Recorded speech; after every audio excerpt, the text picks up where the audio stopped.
This is Keshav. I am a Python trainer in PySpiders. We have a student. She got placed recently. She'll share some experience. Hello, my name is Harshita. I joined the PySpiders from January 2025, and I have completed with my SQL, and Python and manual is ongoing. So bootcamp helped me a lot to improve my presentation skill, and it built a confidence in myself that I can answer.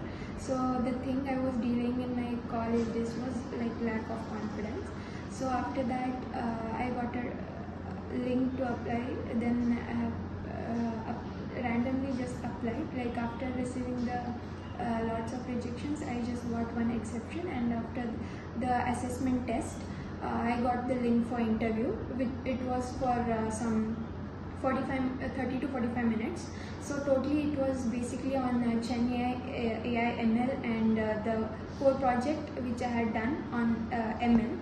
So after that I got the document verification mail, and right now I'll be working as a graduate trainee for 2-3 months. Then I'll be getting a PPO for Gen AI engineer. Yeah, that's all. Okay. Congratulations.